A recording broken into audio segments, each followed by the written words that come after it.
In the heart of the corridor of land linking the Americas lies Honduras, the second largest country of Central America. Forests cover 48% of its territory.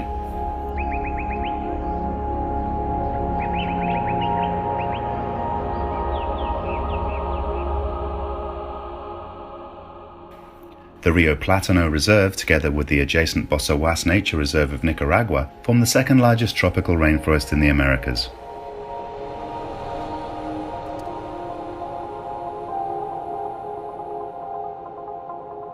Located between two oceans and with a diverse topography of fertile valleys, flowing rivers and high mountain ranges covered with dense forests, this reserve is both the home of great biodiversity and an absorber of carbon dioxide, the main contributor to climate change.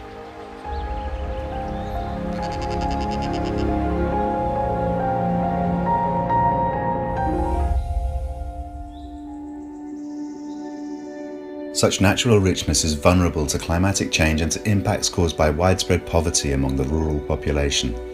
Poor communities are mostly devoted to uncompetitive agriculture and other low-income livelihoods that often ignore the intrinsic value of forests. Forest deterioration is at a critical level. Factors driving the loss of tree cover and biodiversity include unregulated land tenure, expansion of intensive agriculture, forest fires, illegal logging, and the establishment of agro-industries. For these reasons, Honduras loses about 0.5% of its forests every year, adding to its challenges as one of the countries most vulnerable to climate change.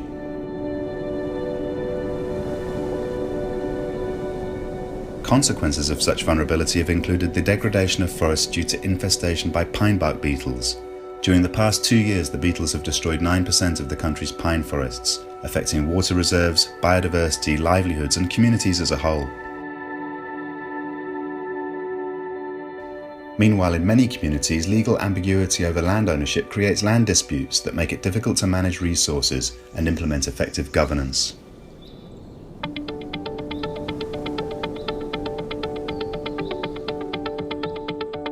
Over the past 5 years, the European Union has supported the government of Honduras through the promotion of community forestry, strengthening forest governance, and supporting the implementation of national forest policy and strategies, highlighting as cross-cutting themes climate change, environmental conservation, biodiversity, gender, governance, and human rights.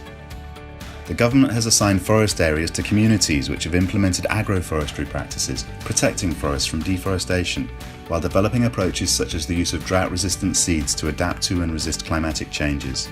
In remote forested communities, 8,000 women have been trained on issues such as forest protection and natural resource management. The construction and operation of alternative energy technologies has reduced the consumption of fuel wood, while improving domestic energy use and the health conditions of households in general.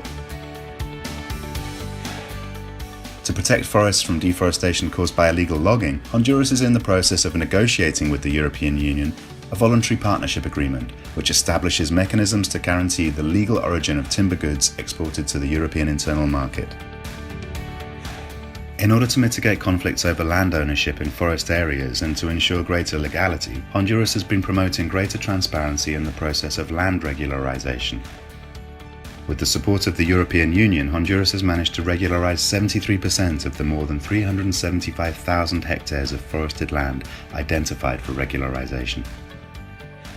Durante décadas, el gobierno de Honduras ha enfrentado grandes retos en materia forestal y la conservación de los recursos naturales.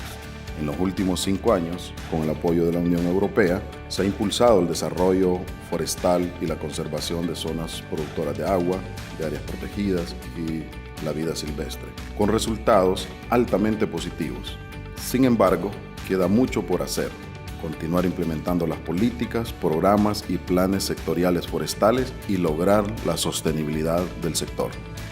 La hoja de pino, lo que es el bosque, a través de eso nosotros nos podemos beneficiar y también se beneficia a nuestra familia. La naturaleza para nosotros lo que representa es vida, porque sin las plantas, sin los árboles, nosotros no podemos recibir lo que es el aire puro y a través de eso también nos beneficia porque ahí están las fuentes de agua, donde nosotros podemos tomar agua y que también eso es lo que nos da la fuerza en nuestro cuerpo.